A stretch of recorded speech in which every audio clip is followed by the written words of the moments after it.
আসসালামু আলাইকুম। বিপিএল নিয়ে অনেক জল্পনা কল্পনা এবং শোনা যাচ্ছে যে নেক্সট বিপিএল হবে কি না এই নিয়েও আশঙ্কা তৈরি হয়েছে। একমাত্র শাকিব খানের দল বাদে, ঢাকা ক্যাপিটালস বাদে কোনো দলই 10 কোটি টাকার ব্যাংক গ্যারান্টি দেখাতে পারেনি। ইভেন দ্বিতীয় ধাপেও কিন্তু তারা দেখাতে ব্যর্থ হয়েছেন।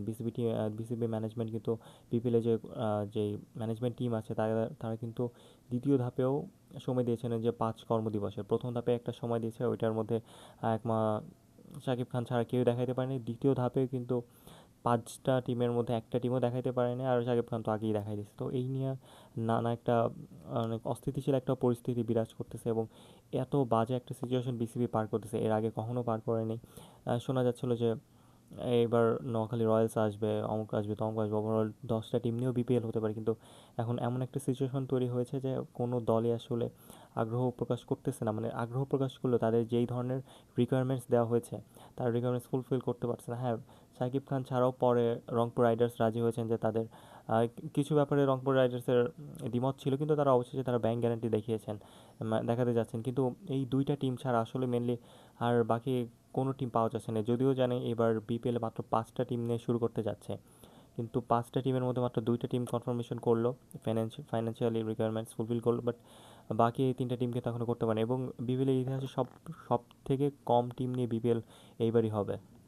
আর এইবার হওয়ারও অনেক রিজন আছে। গতবারে যে ফারুক আহমেদের টাইমে যে বিপিএলটা ছিল ওটা কিন্তু অনেক প্রশ্নবিদ্ধ ছিল, যাকে নিয়ে অনেক জল্পনা কল্পনা, এবং এমনও বলা হচ্ছে যে নাজমুল হাসান পাপনের আমলের বিপিএলও কিন্তু এর থেকে বেটার ছিল। এত জঘন্য পরিমাণের বিপিএলের ইতিহাসে কোনো বিপিএলের সিজন পার করেনি। তো এর জন্য এবার বিপিএল বিসিবি টিম ম্যানেজমেন্ট বা বিসিবি ম্যানেজমেন্ট প্রধান যারা আছেন তারা সিদ্ধান্ত নিয়েছিল যে এবার অনেক অ্যাটলিস্ট কম দল খেলুক, কিন্তু কোয়ালিটিফুল একটা বিপিএল তারা যেন রিপ্রেজেন্ট করতে পারে, আমাদের উপহার দিতে পারে, গিফট করতে পারে। কিন্তু আসলে এরকম কিছুই হয়নি।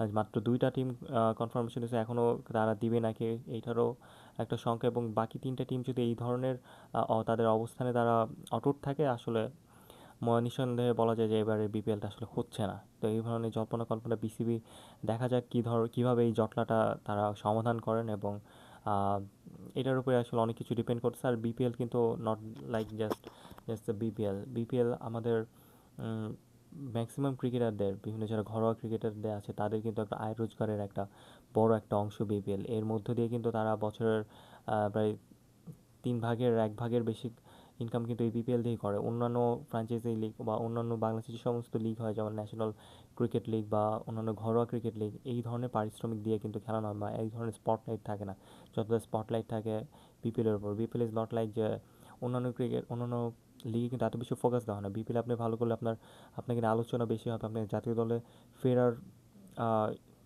সুযোগ সুবিধা বা ফেরার সম্ভাবনা কিন্তু বেড়ে যায়। তো এই ক্ষেত্রে বিপিএল অনেক ইম্পর্ট্যান্ট একটা টার্ম। তো বিপিএল না হলে আসলে অনেক বড় ধরনের একটা ধাক্কা খাবে বাংলাদেশ ক্রিকেট। এই ছিল আজকের ভিডিওটি ভালো লাগলে আমার চ্যানেলটি সাবস্ক্রাইব করুন, চ্যানেল নতুন হয়ে থাকলে, এবং ভিডিওতে লাইক করুন, আমার সাবস্ক্রাইব করে বেল আইকনটি ক্লিক করুন। আল্লাহ হাফেজ।